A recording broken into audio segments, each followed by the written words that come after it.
Good afternoon and welcome to our final panel of Kickstart Europe 2021. It went really fast already again, but we're in the final panel and a very interesting panel this time with the FLAP+D market representative from all the major associations here in Europe. We'll do a quick round of introductions first, and normally I say always ladies first. So Geraldine, can I start with you? Sure. Hello everybody. I'm very happy to be here with all of you, and I'm delighted to be part of this session of FLAP+D, which is very important and interesting for us as an association. Excellent. Thank you very much, and a warm welcome. Emma. Hi. Yes, I'm Emma Fryer. I work for TechUK. And I provide a collective voice for UK data centre operators in matters of policy, reputation and compliance. Excellent, welcome. Garry. Good afternoon, everybody, and thank you so much, Stijn. Garry Connolly, I'm founder of Host in Ireland. I'm just delighted that the D has finally been acknowledged as part of the FLAP. So now we're in the lead, FLAP+D. Thank you so much for inviting me. Yeah. No, people say FLAP+P or FLAP+D. So, but welcome and great to see you here. Roland. Yeah. Hello, everybody. I'm Roland from ECO, the Association of the Internet, and I'm also very happy to join the last panel for today. Excellent. Roland, to start with you, if you look back at 2020 and looking forward at 2021, what are the main issues that you're seeing, challenges, updates, things that that you see as very important? I see a lot of things going on. So from my perspective, I see three developments regarding the industry as well as the end consumer. So firstly, I can see a forced technology acceptance triggered by COVID-19. So sectors that previously had little contact with digitization now have to deal with it intensively in a short time. So this not only affects large enterprises, but also affects end consumers. And secondly, due to this development, I see traffic growth in the FLAP+D internet exchanges. That means in Frankfurt, Amsterdam, London, Paris, and in Dublin. So in those exchange points, we can see an average growth rate at the moment of 30 to 60% during the last year. So normally, you will see a traffic curve with its peak in the early evening. So that's around 8 to 9 p.m. So let's call it the consumer traffic. But now, after 1 year of COVID, you will see a flattened plateau in the statistic for the London, Paris, and Dublin exchanges that goes around from 1 to 11 p.m. And Frankfurt and Amsterdam, they have higher traffic rates. So you see a bulge in the ascending curve around the lunchtime. So let's call it the home office internet traffic. So we have at the moment we have around 10 terabit of traffic at DKIX. In Frankfurt, we have almost 10 terabit in Amsterdam, almost 6 in London, 1.4 in Paris, and 0.6 in Dublin, with a growth rate between 30 and 60%. So, and the last point I can see is a development that began before COVID, but was accelerated by the pandemic. So we see over 500 megawatts of construction underway in the secondary market. So just for example, in the upcoming year, we will have around 40 megawatts in Prague, 50 megawatts in Marseille, 60 megawatts in Vienna, 70 megawatts in Madrid, 95 megawatts in Milan, and so on. And in Oslo, 125, Warsaw, almost 130, and Berlin 200 megawatts. So the drivers for this development are mainly the big hyperscalers. Okay. So they are expanding their capacity in those secondary markets, and this is just in briefly what I see. Okay, thank you very much, Yeah. Garry. From your perspective. I guess the only thing that's predictable since last March is the unpredictability of everything. And I'd like to genuinely start by commending all of the people that are in the industry that have been building and designing and cobbling this internet together, because overnight it was tested last March. And as Roland has rightly said, bar some small glitches, it stood up to the tests of, in Ireland, for instance, some of the teams on Microsoft being hosted from here went up over 700%. And effectively, if it wasn't for that backbone, this wouldn't be possible. People in schools and all the rest. So I really must say, I must commend all the people. I talk about these people. I don't actually do what they do. So I must commend every single one of them. And one of the things that I thought was wonderful last year, Stijn, was when the industry people were recognized as essential workers. You knew that there was a shift. You knew that there was an opportunity for a shift, because up to that point, it was, oh, those data centers, they're just big sheds and nobody seems to go in and out of them. But then people realized, oh, it's essential that we have our Netflix and we have our Revolut and we have our schools open, etc. So that was a wonderful thing, I thought, for the people of the industry to get recognition. And it was just a shame that it took a global pandemic to get there. But it should be recognized. And now, at least, when we have second waves and curfews and close down, there's no question about the digital infrastructure people. And also, it was great to see there, we entered a new level, higher level recently, and data center developments, foreign direct investment as well, were recognized that the growing data centers for the next wave of digitization should continue. So I think ultimately they were some of the great things that I observed last year. And without question, the insatiable appetite to continue building centers to host this data in the FLAP+D and secondary markets. So they were just a few observations from last year from me. Okay, Emma, your observations. Yes, thanks, Stijn. Yes, so very similar to Garry's, really. The sector was tested with an existential threat, and it proved to be very resilient. And again, yes, we were at the forefront of negotiating key worker status, quarantine exemptions, protection for construction sites in the UK. And I have to say, government responded incredibly fast. So that also signalled what I'd call a seismic change in actually the awareness of policymakers that there was a large part of our digital infrastructure that they hadn't really factored in their decision making. So massively important there.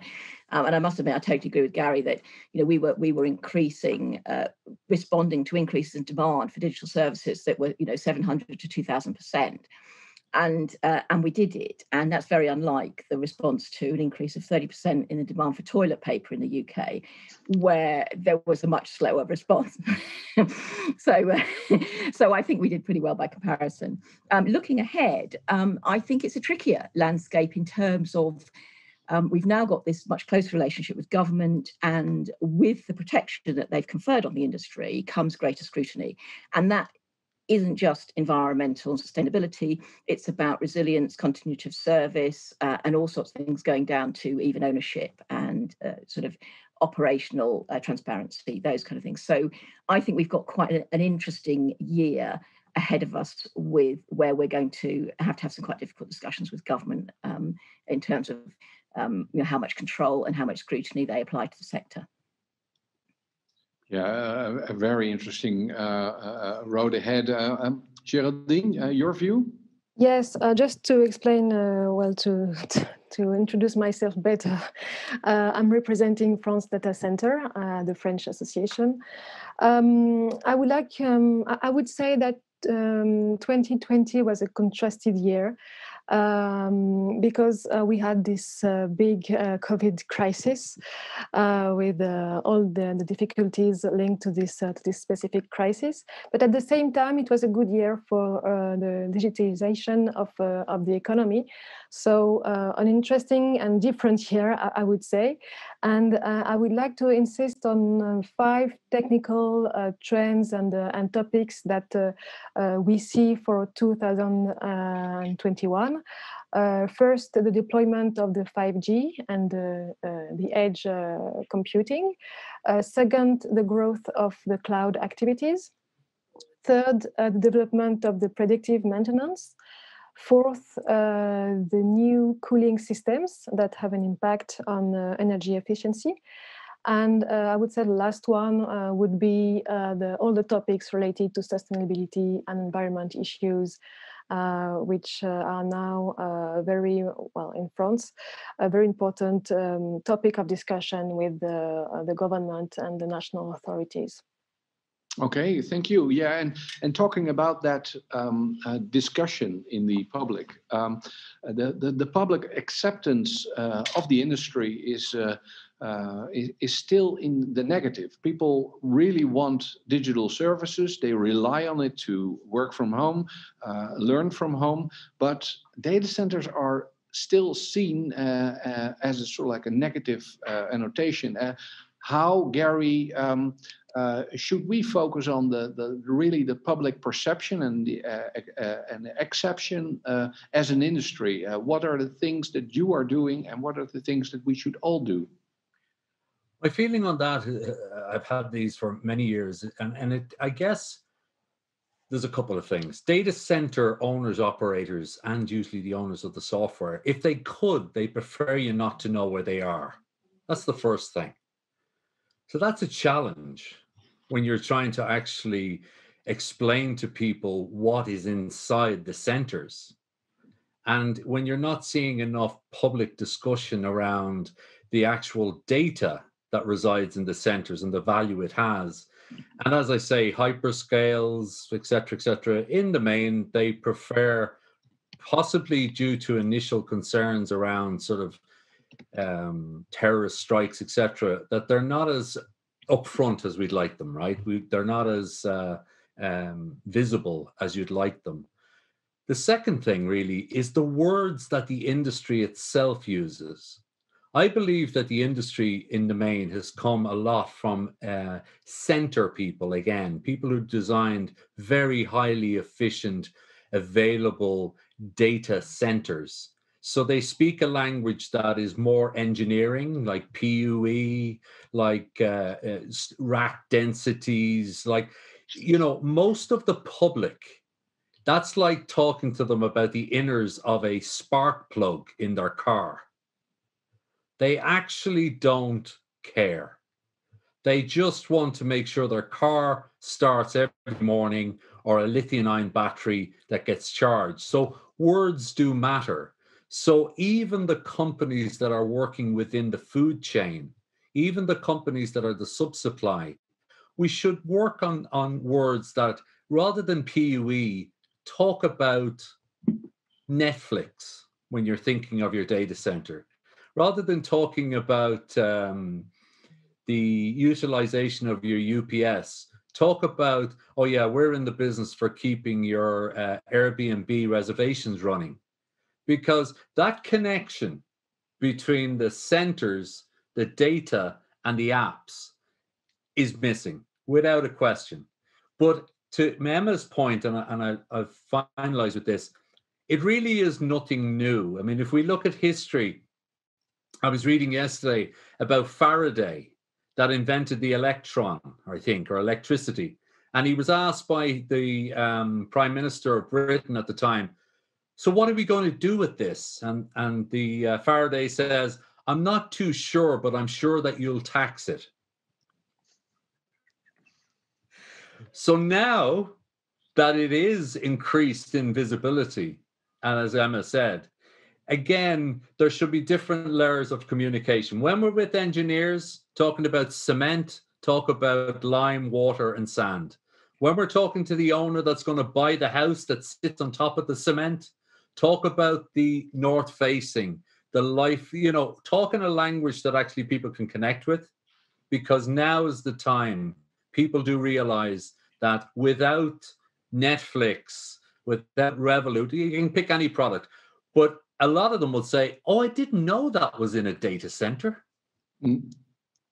So I think words do matter, and it trickles down, because those self-same people are the people who are voters, who vote for the elected parliamentarians or wherever, and they'll say, oh, if we didn't have these data centers in our municipality or whatever, we wouldn't have Netflix and stuff. So I think that's a fundamental change and a fix maybe we could work on. Yeah. Emma, your view? Yeah, I'd echo what Garry says. It's only connect is kind of the phrase I'd use, but that's harder than you think. So firstly, you've got to explain what the data centers underpin in real terms, just the things that affect our daily lives, all those exciting things, whether it's Formula One or Netflix. And I've spent 10 years trying to develop analogies for data centers. So I've tried everything. Haven't we, Garry? We've had trains. I've had a sherry trifle. I've done the body. So the data center is the brain, the communications are the nerves, the energy supply is the heart, and the energy going around the country is the blood. I've tried all that. And it is really, really difficult to get those things across. And one of my old bosses said to me, you have to keep saying something, and when you're totally sick of saying it, then you have to keep saying it some more. And I think it's just persistence, because I do think, because data centers are not consumer facing, the commercial sector is not consumer facing, there's not an obvious link. We have to keep reiterating that link, and we have to constantly find different ways of doing it and keep up with those. So I'm really echoing what Garry says and just adding a few bells and whistles. Yeah. And Geraldine, there is also a need of, because all the themes are basically the same in lots of countries, to work together, because we can sort of like help each other in all this sort of like the narrative and the publications, etc. Yes, definitely. Stijn, yes, you told me once that we all share the same issues and the same challenges across Europe. And I have to say, well, I'm here for 6 months now, and I can say that this is true.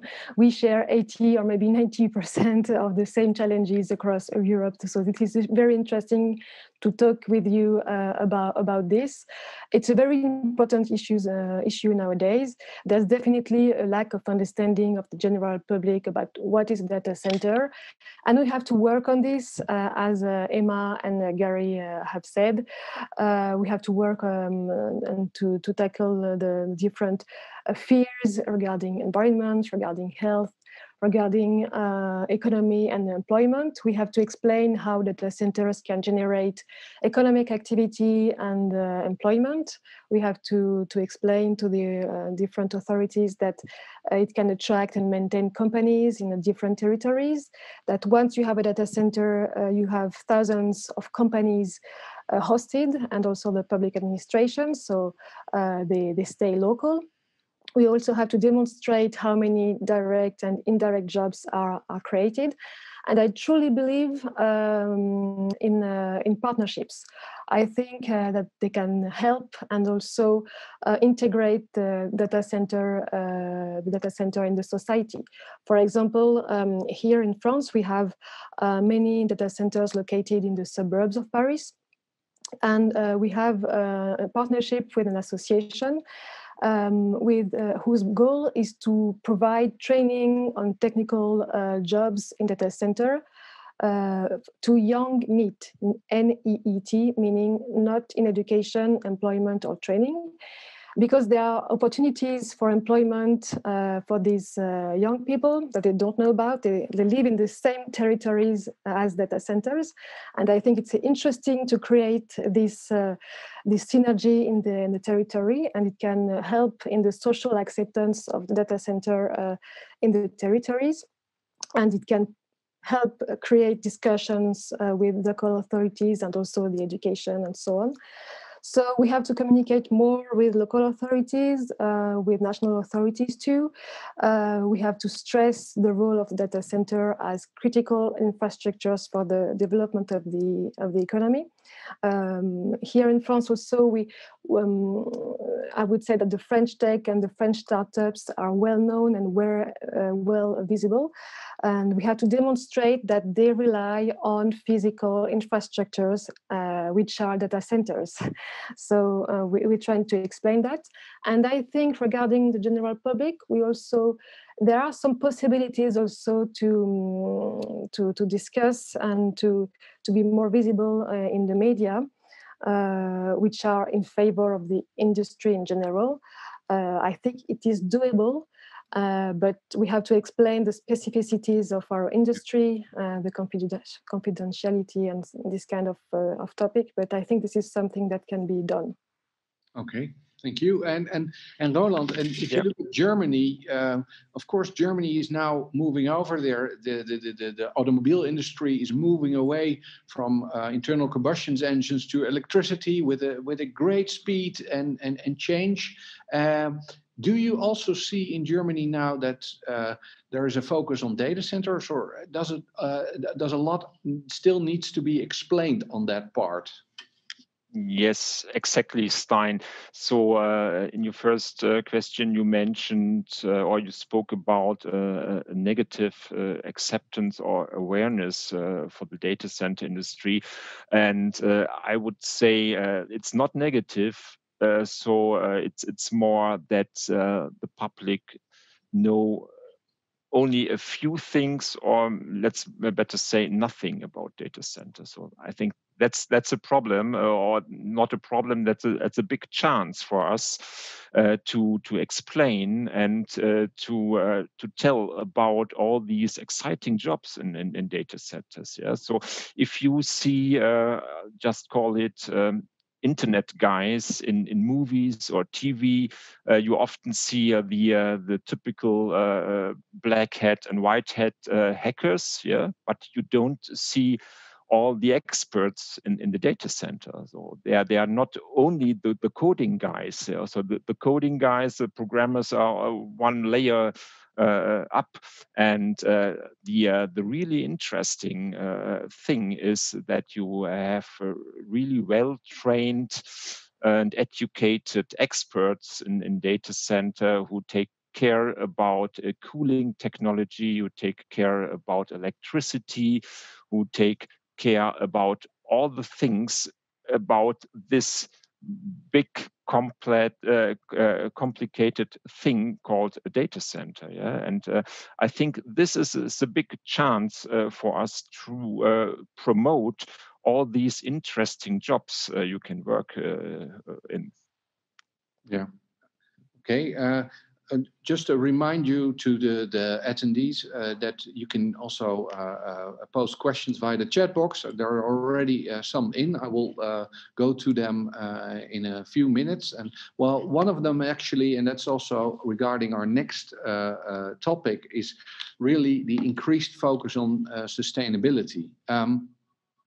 What kind of actions does the data center industry will need to do for the upcoming years to become climate neutral by 2030? Of course, we have seen the announcement today, but could you tell us a little bit more about that? And maybe Emma, to start with you this time. Okay, thanks.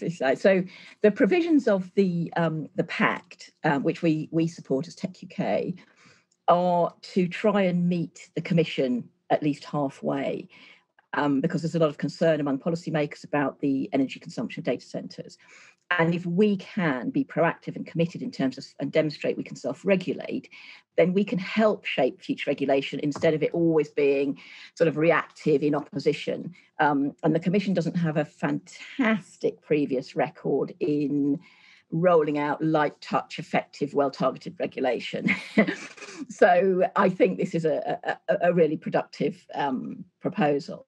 It doesn't complete the full picture though. So for instance, we still need to be doing other things. I think what it's doing is tackling the 5 things that the Commission see as absolutely key, where you're looking at things like PUE, CUE, heat reuse, various other circularity aspects. Is it W? I think it's WE actually.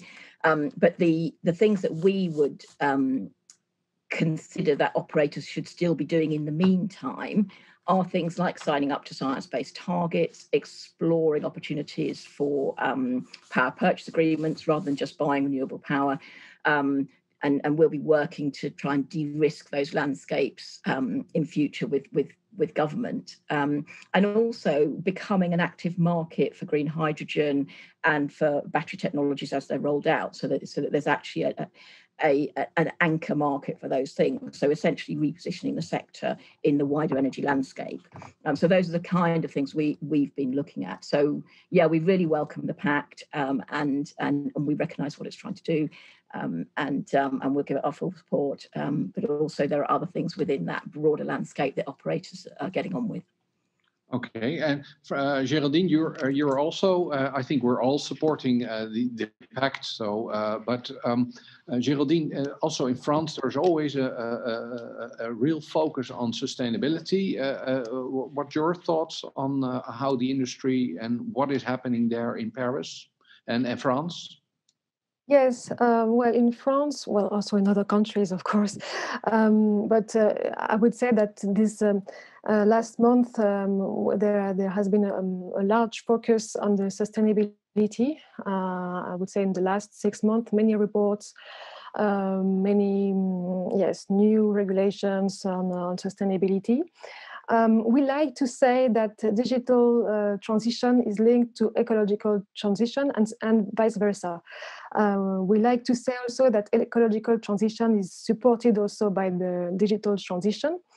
For example, with the work from home, we avoid transports, for instance. But I think there is a need for a balance between environmental issues and obligations. First, second, the digital sovereignty, and third, competitiveness. I think these are the 3 main points, and there is a need for a balance between these 3 points.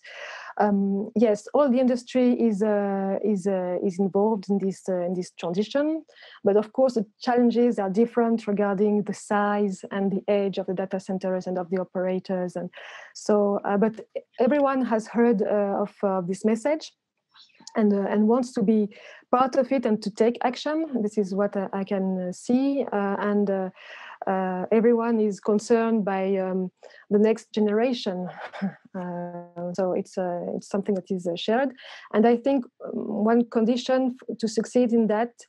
Well, we have 2 conditions to succeed in that. We have to have initiatives that are coordinated at the European level. I think this is something very important. And second, they have to rely on the data centers KPIs, the real data center KPIs, to be adapted to our sector and not to be just a new burden for the settlement of data centers. Okay, excellent. We get a lot of questions in, so I will now, Garry, ask you a question that we got and that you probably can comment on really well. Now that Brexit has actually gone through, and will Dublin now capitalize most in the European market because of sort of like you're closest to the US, but also as a native English speaking country? What is your view on that, on that Brexit? My view is that everywhere that puts itself up with the fundamentals of a location for hosting data, green electrons in and a way of the photons to get out, is going to do very well. Why do I say that? Because IDC recently announced that of the data that we'll have in the world by 2030, we have 8% of it right now. 8%. And not all that data is the same. Some of it needs to be on top of your corner to tell an autonomous vehicle to go left and right. Some of it is cats running up curtains that we can put somewhere else that we never want to see again. And then other data needs to be where the main internet exchanges are, where the proximity matters.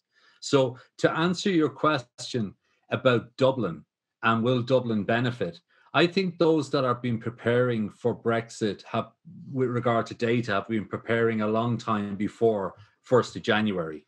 And already we've seen a distribution of proximity zones by the big hyperscales throughout Europe, Milan, Greece, etc., etc.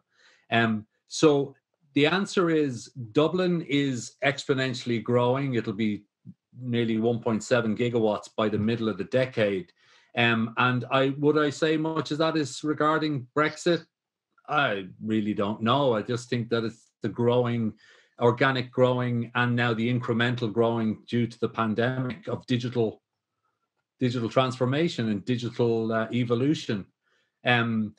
Speaking English, some of you guys speak better English than I do, so I can't say that the English speaking, but definitely we continue to be a very strong digital gateway for North American companies.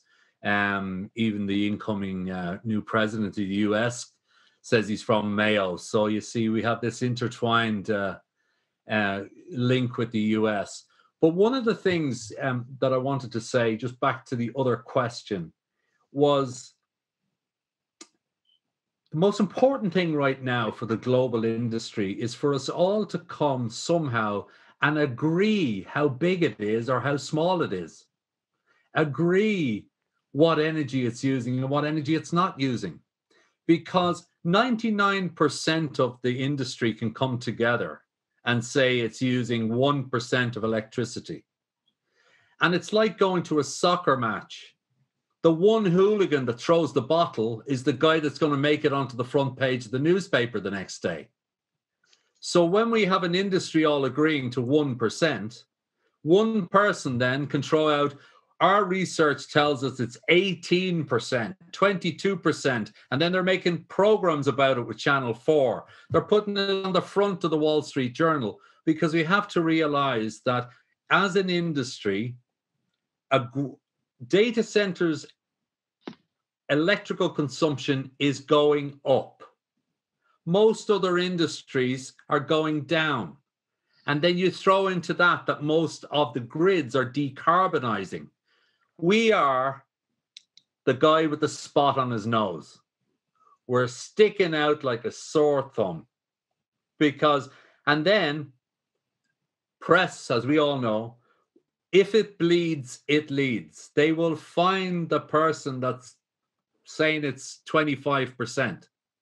So that's the most important thing I see out of any association with the pact and stuff, is it gets more of us talking to align our messaging, to align what we talk about, to align, because that's the stuff that really confuses people. Yeah. So I think that's the important thing about the pact with regard to Brexit. I really wish it hadn't happened. It has happened. And I'm not sure how much we're benefiting more than Netherlands, no more than anywhere else. No. Okay. We're drowning in our challenges of success at the moment. Okay. Roland, also a question. If you look at all the issues and what also Garry has said about aligning the message, but if you look at also in Germany, you're very much involved in the Gaia X project. You're very much involved in privacy issue. Germany has always been on the forefront of that.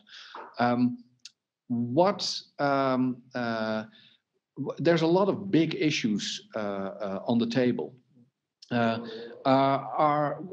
What is the things that you are focusing on the most in Germany? So I think we are involved in making the data center industry greener and greener today. I think this is a really important thing. So the common principles are always the same. On the one hand, we are talking about the reduction of electricity consumption for IT and facility processes, and On the other hand, we are talking about the reuse of resulting thermal energy in the downstream processes. So firstly, I see an increase of energy efficiency for IT equipment as well as for cooling and power supply equipment. And if you talk about CPU development over the last year, we have an even higher increase of performance. So, but this development is not always seen directly. That's the problem, as the need for computing power has changed more proportionally. So that's a problem we have to deal with. So everything goes digital. That's not a bad thing at all for our daily life, but we have to deal with it to make it as green as possible. And secondly, we are talking about the utilization of waste heat. This is a big topic in Germany for the data center industry. So that means, for example, the connection to district and local heating solution, the utilization of waste heat for data centers in neighborhood facilities like greenhouses, swimming pools, and so on. And then we're talking about the direct utilization of heat in our own building, in the data center building. And we have the potential for refrigeration from waste heat. So that means heat can also be used to produce cold again, or it can be converted back to electrical energy with some losses. And as a third and the last point, I would like to mention the current transition towards renewable energies. So at this point, we are talking about the PPAs, the power purchase agreements. We are talking about connected edge computing clusters installed in wind turbines. We are talking about smart data center clusters connected to smart grids, fuel cells, and solar power supply. We are talking to data centers are geographically, that's an interesting thing, moving closer to the power plant location to make the distance shorter. Then we see first pilot projects use fuel cell for primary power supply and the public power grid for a backup scenario. And last but not least, in my opinion, hydrogen will play a strategic role as an intermediate storage for energy. That's what I see at the moment. Well, I think that's enough for 2021 and beyond, if I may say. Emma, also, if you hear what Roland is busy with and the rest, of course, it's a lot of topics. There is really a need to work together, because otherwise we cannot cope with all this tsunami of issues. Yes, and it has proved very productive. I mean, a couple of years ago, we did a 10 myths about data centers. I think, Garry, that was your idea, wasn't it? And that is the kind of thing we should be doing, just debunking some of this stuff. I think as well, I completely support what Garry says, in that we need to be, as a sector, consistent in what we say, because, you know, we've seen a lot of rubbish talked about the industry in terms of its, particularly in terms of its energy use. And that's for, I think, about 6 reasons. One is that people love a magic number and they forget the context. So a while ago, you know, ICT, that was 2007, ICT has the same emissions as the airline industry. And suddenly I've noticed that data centers have moved into the ICT. No one's actually published anything that says that in the meantime, but the words have been moved because it seems to be easy. There are, you know, copy sells, so it's great to exaggerate stuff, and people exaggerate things for commercial reasons, for reasons, you know, to get the news read. As we all know, there's also sort of regulatory evangelism. If you exaggerate a problem, you're going to have more support in regulating for it or in actually asking for project work. And there's a lot of confusion. People confuse watts with watt hours. People confuse energy with electricity. People confuse primary energy use with electricity. People confuse energy with carbon. I mean, the list is endless. And also, we aren't very good at defining what is a data center. So, so if we stick to some, tried and tested, some dispassionate, external, objective analyses, I think we're going to be better off. And I think Garry and I, we tend to refer to, there's about 4 organizations who have peer-reviewed and transparent data. And I think the one with the most recent studies out is the IEA, International Energy Agency. Yeah. But also, Lawrence Berkeley's done some very good work, and I noticed the US has required them to produce a new report. So we'll see what comes out of that. But checking what the parameters are around these things. So that's one of the things that we can all contribute to. Garry? Yeah. And what I really like about George Kamaya and the work IEA are doing is they've acknowledged, Emma, that we've always had computers. So he went back to 2020 and said, okay, the computers we had in 2000 used the same amount of energy nearly as now, had 7 times less compute power and 12 times less transmission, and yet we're using the same amount of electricity. And they've tried to endeavor to sort of say, well, with the large movement to centralized or co-location centers, it means other data centers are turning off the old traditional data centers. They're no longer running. So what I liked about their work is they're looking at it from a pure electron perspective. They don't have any of the legacy of, well, our geographic location is 100% renewable now, and you've got 40. They just looked at it from an electron. What's coming off the grids? What's going on to the grids?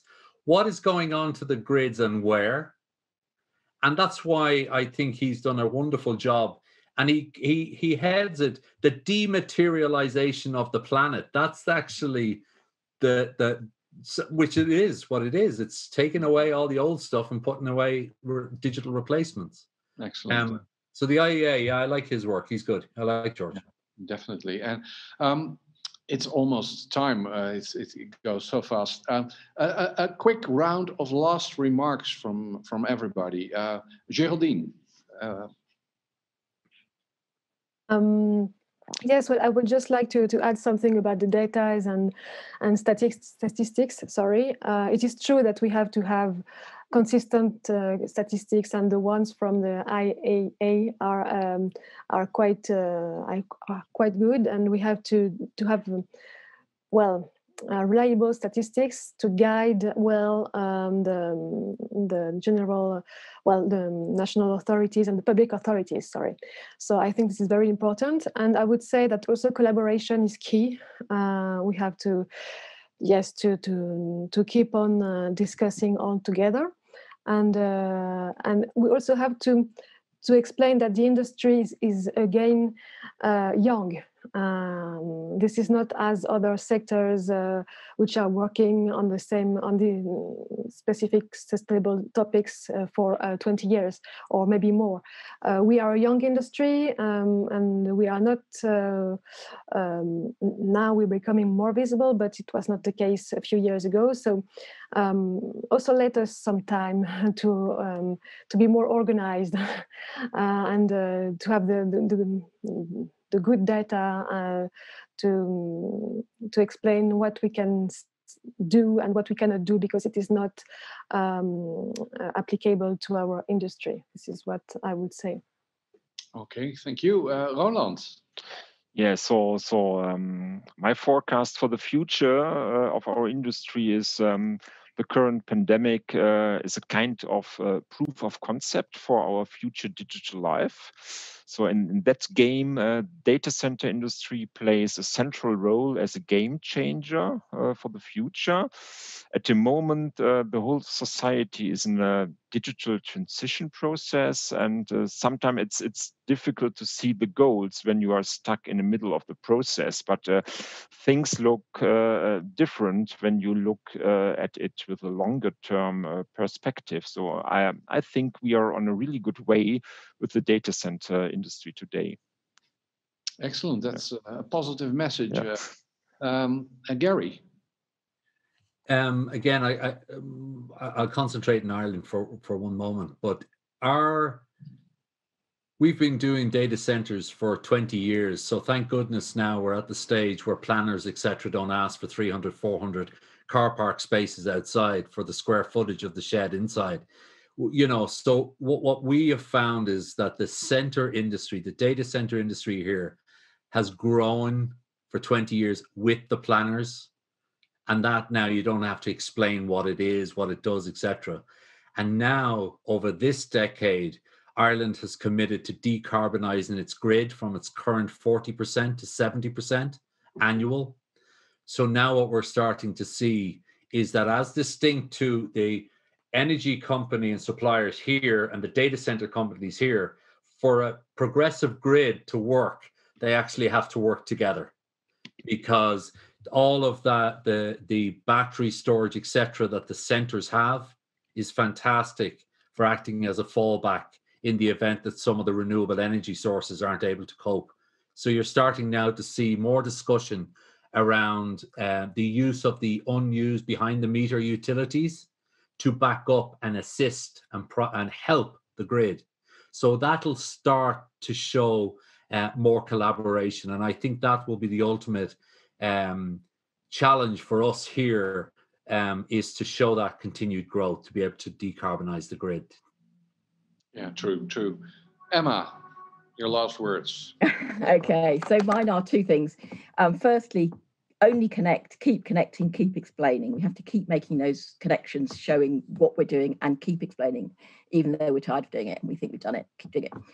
The other one, and this is linked, is yes, I agree, there are compelling reasons to collaborate on things. And the collaboration isn't just industry deep, and that's why I think the pact is so important, where we need to be collaborating outside the industry with regulators. And what we need to be doing is finding the things we agree on. We actually agree on nearly all the outcomes. What we disagree on is how to get there. So if we can expand the areas of agreement and recognise them, then we can have a grown-up discussion about how we're going to get there. So that is my final thought. Thank you. Very good thought. Well, that's it. Time goes really fast. The last panel of Digital Kickstart 2021. I think it is a very interesting day. We had lots of MTs up till the end. Many hundreds of people watched this panel, so thank you very much. I will now end this panel and I will switch over to the main stage, but thank you very much for this panel, and I hope to speak, and I will sure that I speak with you many times this year. So thank you very much. Thank you, Stijn. It's been a pleasure. Thank you so much. Bye. Many thanks.